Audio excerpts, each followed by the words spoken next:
50க்கும் மேற்பட்ட உலக நாடுகளில் 100 கோடிக்கும் அதிகமான ஆகாயம் தமிழ் பார்வையாளர்களுக்கு பேரன்பும் திருநன்றி. வணக்கம் ஆகாயம் நண்பர்களே. அதிமுக கூட்டணியில் பாஜகவுக்கு 50 இடங்களா? அமித்ஷா விருப்பம் நிறைவேறுமா? ஆட்சியில் பங்கு கொடுக்க அதிமுக தயாராக இருக்குமா? எடப்பாடி நிலை என்ன? இதை பற்றி பேசுவதற்காக மூத்த பத்திரிகையாளர் திரு தராசு ஷியாம் நம்முடன் இணைகிறார். வணக்கம் திரு ஷியாம். வணக்கம் நிஜன். அதிமுக பிஜேபி வெளிவர முடியுமா? அந்த அமித்ஷா பிடியிலிருந்து எடப்பாடி வெளியே வர முடியுமா? வந்தார்ல. இப்போ 2004 தேர்தலுக்கு 2024 தேர்தலுக்கு வரலையா? அப்ப பிஜேபி தானே ஆளுங்கச்சு.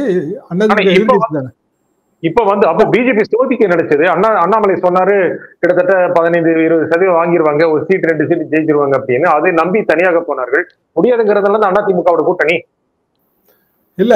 அதிமுகவோட ஏன் கூட்டணினா திமுகவை வீழ்த்துவதற்கு பிஜேபியோட தனி வலிமை போதாதுன்னு தான். பிஜேபி தனியா நின்று 20 தொகுதியில ஜெயிக்கலாங்கிறது பழைய காம்பினேஷன் அப்படியே தானே இருக்கு. முதல்ல எப்ப பிரச்சனை வந்துச்சு? நகர்ப்புற உள்ளாட்சி தேர்தல். அண்ணாமலை தலைவர். அண்ணாமலை என்ன கேட்டாரு? கூட 2-3% கேட்டாரு, அவ்வளவுதான். எடப்பாடி பழனிசாமி அது மறுத்தார், முடியாதுன்னாரு. அப்பதான் அந்த கூட்டணி முடிஞ்சது. அதுக்கு சட்டமன்ற தேர்தலில் இருந்த கூட்டணி தானே. நகர்ப்புற உள்ளாட்சி தேர்தலில் போச்சு. அப்புறம் மக்களவை தேர்தல் வரும்போது அது அப்படியே தொடர்ந்துருச்சு. அதுக்கு பிறகு இப்போ கூட்டணி சேரணும் என்று நினைக்கும் போது கம்பல்ஷன் என்ன? தேர்தல் ஆணையத்தில் இருந்த வழக்கு. அதிமுகவுக்கு சிக்கல் வருமோன்னு எடப்பாடி பழனிசாமி நினைச்சது. ஸோ இப்போதைக்கு நம்ம நண்பர்களாக இருப்போம்னு அவர் நினைச்சிருக்காரு, அவ்வளவுதானே. ஏன்னா அவரு கூட்டணி ஆட்சிங்கிறது டோட்டலா அவர் இல்லைன்றாருங்க. அமித்ஷா கூட்டணி ஆட்சி தான் அடிச்சு சொல்றாரு. இது எப்படி இருக்குனாங்க, இந்த ஒரு கிரேக்க கேரக்டர் ஒன்று, ஒரு சிசிபஸ் அப்படின்னு. கீழே இருந்து மலையிலிருந்து ஒரு கல்லை உருட்டிகிட்டே போகும் சிசிபஸ். அதுக்கு ஒரு சாபமோ வரமோ. மலை உச்சிக்கு போயிடும். புராணம் என்று சொல்வார்கள், சொல்லுவாங்க. மேல இருந்து கல் உருண்டு விழுந்துரும், கீழே இருந்து மேல உருட்டும். இந்த கூட்டணி ஆட்சிங்கிற அந்த கல் அப்படிதான் இருக்கு. அது எத்தனை வாட்டி நீங்க மலையில இருந்து ஏற்றி வச்சாலும் அது கீழே உருட்டி விட்டுறாங்க. திருப்பி அமித்ஷா சிசிபஸ் மாதிரி அதை உருட்டிட்டே மேல போறாரு. அதிமுகவுக்கு பாஜக தேவையில்லை திமுகவை அகற்றுவதற்கு. அது அந்த இடத்துல எடப்பாடி பழனிசாமி உறுதியா இருக்காரான்னு எனக்கு சந்தேகம் இருக்கு. கட்சி தான் பிடியில் இருக்கணும்னு தான் நினைக்கிறாரு. இப்போ டாக்டருக்கு அன்புமணிக்கு சமரசம். யார் போறா? குருமூர்த்தி போறாரு. போறாரு. சையத் துரைசாமி போறாரு. ஆனா அவர் அதிமுக நம்ம எடுத்துக்க முடியாது. குருமூர்த்தி போறாரு. ஆர்எஸ்எஸ் ஐடியலாக. குருமூர்த்தி நான் ஆர்எஸ்எஸ் காரன் தானே எத்தனையோ தடவை சொல்லியிருக்காரு. ஆர்எஸ்எஸோட என்ன திமுகவை வீழ்த்தணும், ரைட்டு, அது அவங்க உரிமை. ஆனா ரெண்டாவதுலையும் அவர் பார்த்து பேசுறாரு. அது பிறகு தான் டாக்டர் நேற்று பேட்டி கொடுக்குறாரு. நேற்றைய பேட்டியில அவர் பழைய பிஜேபி யாரோ ஒருத்தரை கூட்டிட்டு வந்தாங்க, அவருக்கு பேர் என்னன்னு கேட்டா அண்ணாமலைன்னு சொன்னாங்க, வெளியில ஒரே சத்தம் பாரத் மாதா கி ஜெய்னா அந்த அளவுக்கு டீகிரேட் பண்ணி பேசினார் டாக்டர். பேசிட்டு ஒரு 4-5 நாளைக்குள்ளேயே அது அப்படியே மழுப்பலா பதில் சொல்றாரு. அப்போ அதிமுக கூட்டணி அப்படின்னா பிஜேபி இருந்ததுன்னா பிஜேபி கூட்டணி தான் அது. என்டிஏ கூட்டணி. என்டிஏ கூட்டணியில பாமக ஒரு அங்கம். என்டிஏ கூட்டணியில பாமக எப்படி தன்னோட இதை விட்டு கொடுக்கும்? இப்போ பிஜேபிக்கு எத்தனை சீட்டு கொடுக்குறாங்களோ அதை விட ஒரு சீட்டு அதிகமா கேட்பாங்கல்ல. அப்ப அதிமுக எங்க நிற்கும்? கேரளா, கர்நாடகா இல்லையா? அதிமுக கூட்டணியில பாஜக 50 இடங்களுக்கு குறைவா திருப்தி அடையாதோ, செட்டில் ஆகாதோ? பாஜக டிமாண்ட பார்த்தா அப்படிதான் தெரியுது. ஏன்னா அமித்ஷா கூட்டத்துல 50 இடம்னு சொல்றாரு. 40 இடம்னே வச்சுக்கோமே. அதிமுகவில் தர முடியாது. தர மாட்டாங்க, தர முடியாது. அதாவது ஒரு மேஜர் பார்ட்னர் 160-170 இடத்துல நிக்கணும். அப்பதான் அவங்களுக்கு ஆட்சி அமைக்கக்கூடிய தனிப்பெரும்பான்மை கிடைக்கும். ஒரே ஒரு உதாரணம் தாங்க. ஜெயலலிதா காலத்துல 2001ல 140 இடம், 4 இடம் கூட்டணி கட்சிகளுக்கு 140. அப்போ காங்கிரஸையும் தமாகவையும், காங்கிரஸ்ல இருந்து பிரிந்த தமாகவையும் மூப்பனார் காலம் ஒரே கூட்டணிகளை கொண்டு வர வேண்டிய ஒரு நிர்பந்தம் வந்துருச்சு. திமுக ஆட்சியை வீழ்த்தி ஆகணுங்கிற அந்த ஒற்றை குறிக்கோள். ஜெயலலிதாவே போட்டி போட முடியாத ஒரு சூழல். எனவே அந்த 140-144 இடம், 145 இடம்னு ரஃபா வச்சுக்கிட்டீங்கன்னா கூட அதுக்குள்ள செட்டில் ஆச்சு. நாங்கள் அப்போ உண்மையிலே அவங்க மெஜாரிட்டி கிடைக்காதுன்னு தான் நினைச்சோம். ஆனால் மெஜாரிட்டி கிடைச்சி 130+ ஜெயிக்க முடிஞ்சது. ஜெயலலிதாவே எம்எல்ஏ தேர்தலுக்கு போட்டியிடாத போது. அப்படியான நிலைமை இன்னைக்கு எடப்பாடி பழனிசாமிக்கு இல்லை. அவர் ஜெயலலிதா அளவுக்கான அந்த அப்படியான ஒரு வசீகரம்லாம் இல்லை. ஸோ அதிக இடங்களில் போட்டி போட்டால் தான் அதிக இடங்களில் ஜெயிக்க முடியும். எனவே 40 இடங்கள் கூட கொடுப்பதற்கான வாய்ப்பு இல்லை. மறுக்க முடியுமா? அமித்ஷா கேட்ட பிறகு எடப்பாடி மறுக்க முடியுமா? கடைசி நேரத்துல காலம் வாரிட வேண்டியதான். ரொம்ப சாதாரணமா சொல்லிட்டீங்க. ஏங்க, எத்தனை கூட்டணி வந்து தொகுதி பங்கீட்டுல முறிஞ்சிருக்கு.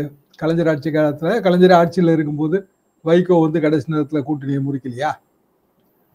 தொகுதி பங்கீடுங்கிறது முக்கியம் தானே. கூட்டணியா இருக்கிறோம், கரெக்ட். ஆனா நாங்க கொடுக்கறத நீங்க வாங்கிக்கிடணும். நீங்க கேட்கறத எங்களுக்கு கொடுக்க முடியாம போகுது அப்படின்னா சரி, ரைட்டு, நண்பர்களாக வந்தோம், நண்பர்களாக பிரிவோம், வாழ்க அமித்ஷா சொல்லி கதையை முடிக்க வேண்டியதான். கடைசி நிமிஷத்துல ஏப்ரல் மாதம் ஒரு தேர்தலுக்கு ஒரு வருஷம் இருக்கும் முன்னாரே ஒரு நிர்பந்தத்தின் பேர்ல எடப்பாடி பழனிசாமி அழைத்து வரப்பட்டு கூட்டணி பேசப்பட்டது, முடிவு செய்யப்பட்டது, பத்திரிகையாளரிடம் அறிவிக்கப்பட்டது அப்படிங்கறதுதான் அன்று பேசப்பட்டது. அன்றைய நிலைமை இருந்தது. அவ்வளவு வேகமா இயங்கிய அமித்ஷா அவ்வளவு சீக்கிரமா விட்டு கொடுத்துருவாரா? அவர் விட்டு கொடுக்க மாட்டாரு. ஆனா அவருக்கு வேற வழி இல்லையே. கடைசி நேரத்துல என்ன பண்ண முடியும்? எல்லா இடத்துலயும் நில்லுங்க. எதுக்கு 50 நீங்க கேக்குறீங்க? 234 நின்னுங்க பிஜேபி. அதுல என்ன உங்களுக்கு நஷ்டம் இருக்கு? நாங்க எங்க வழியில போறோம், நீங்க கலைஞர் அது இதயத்துலதான் இடம் கொடுப்பாரு. எடப்பாடி பழனிசாமி இதை பேசுவாரு. ஆனா எடப்பாடி அதை சமாளிக்க முடியுமா? அதுக்கான எதிர்வினைகளை சமாளிக்க முடியுமா? அதாவதுங்க, எங்க 50 கேட்க முடியும்? 50 கேட்கறாங்கன்னே வச்சுக்கோ, எடப்பாடி ஒத்துக்கிறாருன்னே வச்சுக்கோ. டெல்டா மாவட்டங்கள்ல, வடமேற்கு மாவட்டங்கள்ல எல்லாம் பிஜேபி கேட்கவே கேட்காது. கேட்டா அந்த கொங்கு மண்டலம் தான். கோவை, நீலகிரி, திருப்பூர் ஒண்ணு, திருநெல்வேலி கன்னியாகுமரி. மொத்தத்துல பிஜேபிங்கிறது ஒரு 6-7 மாவட்டங்கள்ல தான் ஓரளவுக்கு ஜெயிக்க முடியும். நமக்கு ஒரு பேசிக் ஓட்டு வங்கி இருக்குங்கிற கணக்கு இருக்கு. அங்கதானே அதிமுகவுக்கும் இருக்கு. கொங்கு மண்டலத்தை விட்டு அதிமுக எங்க 40-50 ஜெயிக்க முடியும்? அப்புறம் பாமக முதல்ல வந்து பெரியவருக்கும் சின்னவருக்கும் சண்டைன்னு இருந்துச்சு. இப்ப அவர் நேற்றைக்கு சொல்றதை பார்த்தா அநேகமா அது பிஜேபி கூட்டணி நோக்கி தான் போற மாதிரி இருக்கு. ஏன்னா செய்தியாளர் கேட்கறாங்க, நீங்க ஆரம்பத்துல இடதுசாரி கொள்கைகளோடு தானே இருந்தீர்கள், பெரியார் அம்பேத்கர் படத்தை எல்லாம் லெட்டர் ஹெட்ல வச்சிருந்தீங்களே, இப்ப எப்படி நீங்க பிஜேபி போக முடியும் அப்படின்னா அதுக்கு அவர் பதில் சொல்லல. நான் பிரியா விடை பெற்றுக் கொள்கிறேன்னு சொல்லிட்டு போயிட்டாரு. அப்ப அவரை பொறுத்தவரையில் அதுக்கு தயாரா இருக்காரு. அதாவது மனதளவுல ரைட்டு, இதை விட்டா வேற வழி இல்லை. அதிமுக கூட்டணின்னு சொல்லியாச்சு. அதிமுக பிஜேபியோட கூட்டணி இருக்கு, நம்ம அதிமுகவோட கூட்டணி, இப்படியான ஒரு காம்பினேஷன்ல போறாரு. அதிமுக பிஜேபி விட்டு வெளியில வந்தா நமக்கு நல்லது தானே டாக்டர் நினைப்பார்ல. அதிமுக கடைசி நிமிடத்துல டிட்ச் பண்ணா துரோகம் செய்வதை பாஜகவால் பொறுத்துக்க முடியுமா? விட்டு வைக்குமா? துரோகம் நீங்க எப்படி சொல்ல முடியும்? கூட்டணி பேச்சுவார்த்தை, அது உடன்பாடு எட்டப்படவில்லை. நீங்க கேட்கிற தொகுதியை தான் எங்க கட்சிக்காரங்க கேட்கறாங்க. அதனால நாங்க முதல்ல ஒரு வருஷத்துக்கு முன்னாடி நாங்க சொன்னோம், ஒரு உறவோட இருந்தோம். இப்ப நீங்க தான் வந்து அதிகமா கேட்கறீங்க. நாங்களாம் எப்பவுமே கூட்டணி கட்சி அனுப்புனதே கிடையாது. நகர்ப்புற உள்ளாட்சி தேர்தலையும் அண்ணாமலை தான் அதிகமா கேட்டாரு. இப்பவும் நீங்க தான் அதிகமா கேட்கறீங்க. அப்படித்தானே சொல்லுவாங்க. என்ன பண்ணிட முடியும்? அதிமுக என்ன பண்ணிட முடியும்? தேர்தலுக்கு பிறகு, தேர்தலுக்கு ஒரு வாரம் என்னங்க பண்ண முடியும்? அப்ப என்ன பண்ணாலும் அது வந்து அதிமுக லாபமா இருக்கும். எடப்பாடி பழனிசாமி அப்படியான ஒரு முடிவு எடுத்தாருன்னா அதிமுகவிலே பலருக்கும் மகிழ்ச்சியா கூட இருக்கும். என்னன்னா அவங்களுக்கும் பிஜேபி வர்றதுல தொகுதி இழப்பு வரும். அப்போ அவருக்கு கூட்டணி தான் என்ன நீங்க சொல்றீங்க? இறுதி நேரத்தில் டாக்டர் சந்தோஷமாயிருவாரு. பிஜேபி இல்லைன்னா அவர் நான் சொன்ன பழைய நிலைப்பாடு தான்றாரு. டாக்டர் சந்தோஷமாயிருவாரு. மக்கள் ஓட்டு போடுவாங்களா அந்த கூட்டணிக்கு? அவங்களுக்கு அந்த ஒரு கோர் ஓட் பேங்க் இருக்குல்ல. அதாவது எடப்பாடி தொகுதியில ஜெயிக்கணும்னாலுமே, அதிமுகவே நின்று ஜெயிக்கணும்னாலுமே பாமக ஓட்டு தான் முக்கியம். பிஜேபி ஓட்டு அதுல முக்கியம் இல்லை. அப்ப இயல்பாக பாமக வந்தா சரிதான் நினைப்பாங்க. தேமுதிக கூட அந்த அணியில சேரதுக்கான வாய்ப்பு இருக்கு. அப்ப பிஜேபி ஒரு தனியான அணியை தான் கட்டமைக்க வேண்டியது வரும். பெரிய மாறுதல்கள் ஏற்படுறதுக்கான வழி இருக்குங்க. Madura fall elections 2026 Madura fall elections. சரி, நீங்க முக்கியமாக கடந்த சட்டப்பேரவை தேர்தலில் பார்க்கும்போது ஆளுங்கட்சியாக 10 ஆண்டுகள் இருந்த அதிமுக திமுகவும் கிட்டத்தட்ட 3% அளவுக்கு தான் வாக்கு எழுந்தது. அப்போது அதிமுக, பாஜக, பாமக கூட்டணி இருந்தது. இப்போது திமுக ஆட்சி செய்து கொண்டிருக்கிறது. ஆட்சிக்கு எதிரான மனநிலை மக்களிடம் இருக்கலாம். அதை பயன்படுத்தி கொண்டு அதே கூட்டணி மீண்டும் தேர்தலை சந்தித்தால் அந்த 3% வாக்குகளை தவிர்த்து விட்டு வெற்றி பெற முடியும். இதான அமித்ஷாவோட எண்ணம், எடப்பாடி எண்ணமா இருக்கும். அமித்ஷாவோட எண்ணம். ஆனா விஜய்ங்கிற ஒரு ஃபேக்டர் அதுக்குள்ள வருது இல்ல.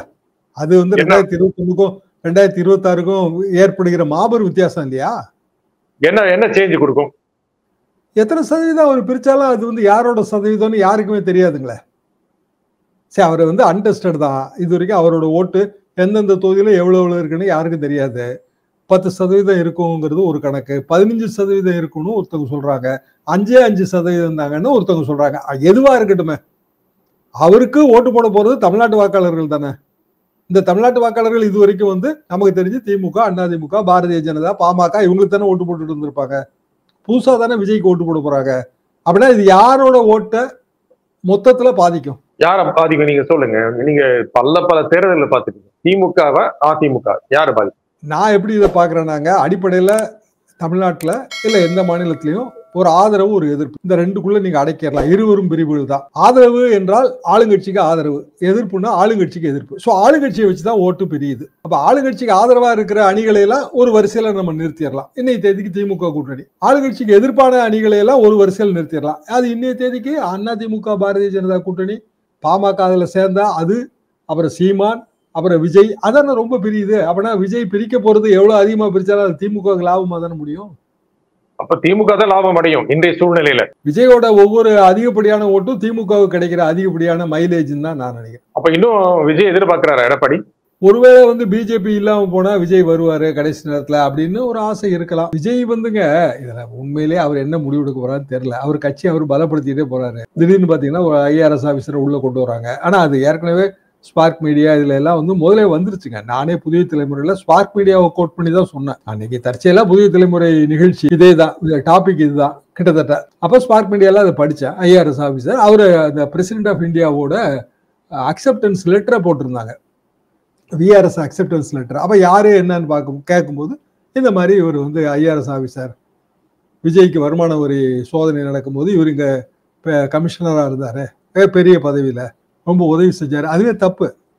டிபார்ட்மெண்ட்ல இருந்துட்டு எப்படிங்க உதவி செய்ய முடியும்? ஒரு அசசி அவர் மேல ஒரு ரைடு இருக்கு, எப்படி உதவி செய்ய முடியும்? ஆனா அதுல இருந்து அவர் க்ளோஸா இருந்திருக்காரு. அப்புறம் அவருக்கு டிரான்ஸ்பர் வந்திருக்கு.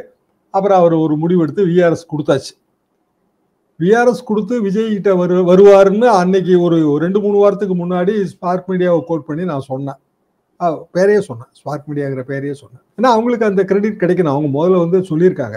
அப்போ ஒரு IRS ஆபீசருக்கும் ஒரு கணக்கு இருக்கும்ல, இல்லாம எப்படி இருக்கும்? அவரும் ஒரு பெரிய அதிகாரி, அவர் டாக்டரா இருந்திருக்காரு, IAS எழுதி IRS கிடைச்சிருக்கு. அந்த கணக்கு என்ன? அந்த கணக்குங்கிறது விஜய்க்கு ஒரு ஆதரவு இருக்கு, நம்ம அரசியலுக்குள்ள போறதுக்கு இதுதான் தரணும். 2026 கூட அந்த IRS ஆபீசர் எய்ம் பண்ணிருக்க மாட்டாரு, அடுத்த கட்டமா எய்ம் பண்ணிருப்பாருல. யங்ஸ்டர் தானே, அவருக்கு அந்த அபிலாஷை இருக்கும்ல, அரசியல் அபிலாஷை. அதே மாதிரி பலரும் வர்றாங்க. இப்ப ராஜலட்சுமி அம்மா, அவங்க தராசுக்கே வழக்கறிஞராக இருந்தவங்க தான், மயிலாப்பூர் கேண்டிடேட். சுலோச்சனா சம்பத்துக்கு ரொம்ப க்ளோஸா இருந்தாங்க. ஜெயலலிதா காலத்துலாம் ஜெயிச்சு வந்தாங்க மயிலாப்பூர் கேண்டிடேட்டா. பிஜேபியில இருந்தாங்க. பிஜேபியில இருந்து வேற அங்க போறாங்க, விஜய் கிட்ட போறாங்க. அப்ப விஜய் பிஜேபிக்கு வர போறது இல்லைன்னு இதுல தெரிஞ்சு போகுது நமக்கு. பிஜேபி சொல்லுது விஜயும் வருவார் அப்படின்னு நயினா நாகேந்திரன் சொல்றாரு. கடைசியில இன்னும் பிஜேபியில இருக்கிற முக்கியமானவங்க யாராவது விஜய் கிட்ட போகும்போது தான் அந்த மாயை உடைவிடும். போவாங்களா? போவாங்க. அரசியலே அபிலாஷைகளுக்கு உட்பட்டதுங்க. நான் எம்எல்ஏ ஆக முடியுமா, ஆக முடியாது, அதை சொல்லுங்க நீங்க. எனக்கான வாய்ப்பு என்ன? சித்தாந்தம் என்றால் சித்தாந்தம் வேர் அழுகல் நோயால பாதிக்கப்பட்ட கட்சிக்கு ஏது சித்தாந்தம்? விஜய் கட்சியை பொறுத்த வரைக்கும் நமக்கு வேறு தெரியல. ஆனா அதிமுகவுக்கு வேற அழுகல் இருக்கு. பிஜேபி கிட்ட போகலன்னா வேற அழுகல் இல்லைன்னு ஆயிரும்ல, அந்த திராவிட கட்சியாவே இருந்துருவாங்கல்ல. நீங்க சொன்ன இந்த சினாரியை வச்சு பார்க்கும்போது திமுக வீழ்த்த வேண்டும், எடப்பாடி முதலமைச்சராக வேண்டும், அமித்ஷாவினுடைய நிர்பந்தங்களை அல்லது கோரிக்கைகளை ஏற்றுக்கொள்ள வேண்டும். இதை தவிர எடப்பாடிக்கு வேற ரூட் இருக்கா? அமித்ஷா நிர்பந்தத்தை ஏற்றுக்கிடணும்னு எடப்பாடிக்கு ரூட் இல்ல. அதாவது இப்போதைக்கு அவர் என்னன்னா டாக்டிக்கலா ஒரு சீஸ்ஃபயர், டெம்பரரி சீஸ்ஃபயர் கொடுத்திருக்காரு, அவ்வளவுதான். செசேஷன் ஆஃப் ஹோஸ்டலிட்டிஸ் அப்படிதான் நீங்க எடுத்துக்கிடணும், அவ்வளவுதான். வேற என்ன இருக்கு அதுல? ஒரு வருஷத்துக்கு முந்தைய யாருங்க கூட்டணி வைப்பாங்க? அவருக்கு என்ன தெரியாதா எடப்பாடி பழனிசாமிக்கு? அவரு சீசன்டு பொலிட்டிஷியன், கீழே இருந்து வர்றாரு. ஒரு வருஷத்துக்கு முன்னாடியே யாரும் கூட்டணி எல்லாம் வைக்க முடியாது. இப்ப திமுக கூட்டணியே இருக்குங்க, பல வருஷங்களா தொடர்ந்து இருக்கு. சீட்டு பங்கீடுன்னு ஒண்ணு வரும்போது ஒவ்வொருத்தருக்கும் மனநிலை மாறும்ல. அதெல்லாம் இப்ப உண்மையிலே சொல்ல முடியாதுங்க. ஏங்க 96 கூட்டணியில, திமுக கூட்டணியில எல்லாரும் இருந்தாங்க. டாக்டரே இருந்தாரு, வாழப்பாடி ராமமூர்த்தி இருந்தாரு. அப்படிதான் போயிட்டே இருந்தது. அது வாழப்பாடி ராமமூர்த்தி, அர்ஜுன் திவாரி காங்கிரஸ், வாழப்பாடி ராமமூர்த்தியா போய் தான் ரவி பெர்னாடு நிகழ்ச்சி. அப்போ இங்க இருந்து லைவ் கிடையாது, அங்க நீங்களா அப்போ தொலைக்காட்சி ஊடகத்துல பிரபலமாக அந்த ஆங்கரா இருந்தீங்க, உங்களுக்கு நல்லா ஞாபகம் இருக்கும். அவர் தான் போய் ராஜீவ்காந்தி கொலையில் அக்னி பிரவேசம் செய்ய வேண்டும் திமுகன்னு சொன்னாரு. கதை முடிஞ்சது. அவர் கூட்டணியில இருந்து அன்னைய தேதிக்கே போயிட்டாரு. அப்புறம் டாக்டர் தமாக வந்துருச்சு, ரஜினி ஆதரவு, அதை பயன்படுத்திக்கணும்னு கலைஞர் நினைக்கும் போது ரொம்ப சிம்பிளா ஒரு கேள்வியே கேட்க வச்சாருன்னு தான் நான் நினைக்கிறேங்க. ஆனா ஒருத்தர் கேட்டார், பாமகவுக்கு எத்தனை இடம் கொடுப்பீர்கள்? அதை அவர்கள் அல்லவா சொல்ல வேண்டும். இது பதில். மறுநாள் டாக்டர் எனக்கு 40 இடம் வேணும். இதே 40 ஃபிகர் தான். நண்பர்களாக வந்தோம், நண்பர்களாக பிரிவோம்னு சொல்லி பாமகவே அனுப்பிட்டு தமாகவுக்கு அந்த 40 இடம் கொடுத்தாங்க. அப்ப அதே 40 இடம் பாமகவுக்கு கொடுக்கலாம்ல, ஏன் தமாகவுக்கு கொடுத்தாங்க? புது கட்சி தானே.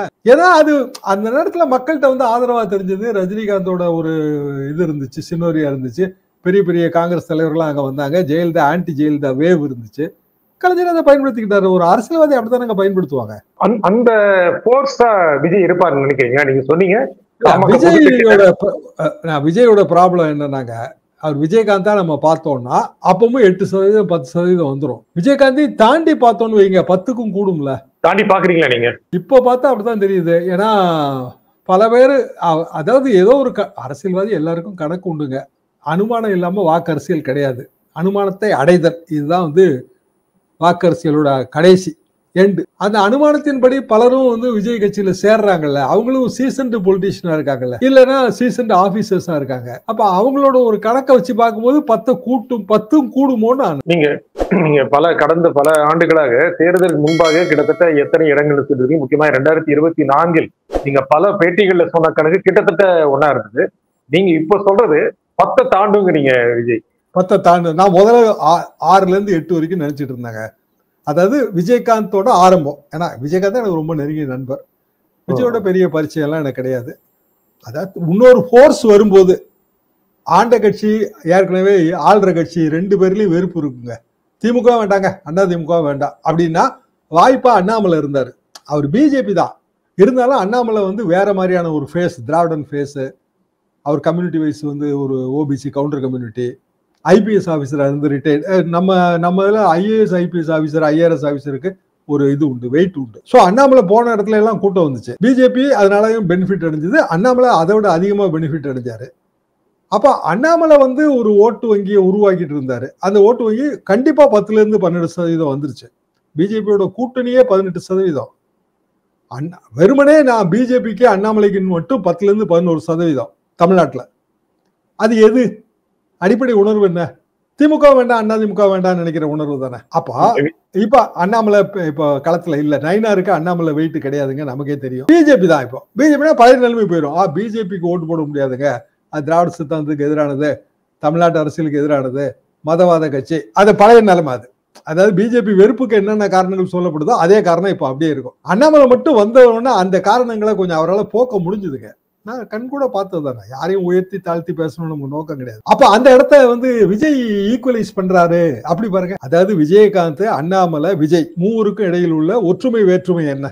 கம்பேர் அண்ட் கான்ட்ராஸ்ட் பாருங்க. ஒற்றுமை அதிகமா, வேற்றுமை அதிகமா? வேற்றுமை என்பது என்னன்னா மதவாதமோ அப்படியான ஒரு விஷயம், அதுக்குள்ள விஜய் போகல. ஒற்றுமை என்ன அப்படின்னா, ஒரு புதுசா ஒருத்தர் வராரு, இளைஞர்களின் சக்தி, அவருக்கு ஒரு வாய்ப்பு கொடுத்து பார்ப்போமே என்கிற ஒரு மனநிலை தொடர்ந்து எல்லா இதுலயும் இருக்கு. அந்த மனநிலை என்பது எத்தனை சதவீதம்? 10 12 இதுதான் கேள்வி.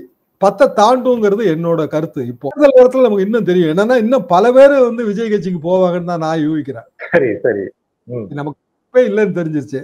அப்புறம் என்ன, திமுக அண்ணா திமுக விஜய்க்கு என்ன பெரிய வித்தியாசம் இருக்கு? பிஜேபி ஓகேங்க, அது அந்நியமா தெரியும். யாராவது வந்து வேற இஸ்லாமிய கட்சிகளோ இல்ல பாமகவுக்கோ போக முடியுதா? போக முடியாதுல்ல. ஏன்னா அதுல எல்லாம் ஒரு சில அண்டர்லைன்ஸ் இருக்கு. இப்போ ஒரு முஸ்லீம் லீக் போகணும் அப்படின்னா அதுல ஒரு அண்டர்லைன் இருக்கு. பாமகவுக்கு நீங்க போகணும்னா ஒரு அண்டர்லைன் இருக்கு. திமுக அண்ணா திமுக விஜய் கட்சிக்கு போறதுக்கு அண்டர்லைனே கிடையாது. பாஜக ஒரு அண்டர்லைன் இருக்கு. நிறம் இல்லை, நிறம் இல்ல, அது வசதி இல்ல, அது ஒரு வசதி. அது போக வசீகரம். கூட்டம் அள்ளி எடுக்கும். ஓட்டு போடுமான்லாம் நமக்கு தெரியாது. கூட்டம் வேணும்லங்க. கூட்டம் இல்லாம நான் என்ன காலி மைதானத்தையா பார்த்து பேச முடியும்? சோ கூட்டம் வருது, ரைட்டு. இப்ப 2026 வாய்ப்பு இல்ல, பரவாயில்ல, நம்ம ஜெயிக்க முடியல, இல்ல நமக்கு சீட்டே கிடைக்கல, அடுத்த வாய்ப்பு இருக்குல்ல. தாக்குப்பிடிப்பாரா விஜய்? தாக்குப்பிடிப்பாருங்க. ஏன்னா அவர் வந்து சில ரோடு மேப் எனக்கு கிளியரா தெரியுது. என்ன ரோடு மேப்னா, கடைசி படம் இதுதான். 2026 எவ்வளவு சதவீத ஓட்டு வருது பார்ப்போம். 2029 மக்களவை தேர்தல் உடனடியா வருது. 2029க்கு பிறகு ஒரே நாடு ஒரே தேர்தல் அரசியலமைப்பு சாசன சிட்டெல்லாம் ஒழுங்கா அது நிறைவேற்றப்பட்டால் அடுத்த தேர்தலுக்கு 5 வருஷம் காத்துட்டு இருக்க வேண்டியது இல்லை. 2029 பிரசிடென்ட் வந்து நோட்டிஃபை பண்ணணும். நோட்டிஃபை பண்ண பிறகு அசம்பிளி டேர்ம் வந்து லோக்சபா தேர்தலோட சேர்ந்துரும். உத்தரப்பிரதேசத்துலலாம் 2 வருஷம் 2.5 வருஷம் தான் கிடைக்கும். இப்போ நமக்கு 2031. இப்போ உதாரணமா அடுத்த தேர்தல் 2029க்கு பிறகு வர்ற 34 தேர்தல்னு வச்சுக்குவோம். அதுல இருந்து ஒரே நாடு ஒரே தேர்தல் அமலாக போகுதுன்னா தமிழ்நாடு அசம்பிளியோட டேமும் அதுக்குள்ள நின்றோம். ஸோ குயிக்கா வந்து 5 வருஷ பீரியடுக்குள்ள குயிக்கா 2 தேர்தல் வரும். அவருக்கு ஏஜ் இருக்கு, ஸ்ட்ராட்டஜி வகுத்து கொடுக்கறதுக்கு ஆட்கள் இருக்காங்க. அப்போ அவங்க இதெல்லாம் சொல்லுவாங்க. 10% இப்போ சீமான் என்னங்க, நான் 1% 4% மாத்தினேன், 4 8 மாத்தினேன்னு சொல்றாருல, அதே யாட்ஸ்டிக் இவருக்கும் அப்ளை ஆகும்லன்றாங்க. நல்லதுங்க சார். இந்த நிகழ்ச்சியில கலந்துகிட்டு உங்க கருத்துக்களை குறிப்பிட்ட மிக்க நன்றி. மீண்டும் ஒரு நிகழ்ச்சியை சந்திப்போம். நன்றி, வணக்கம்.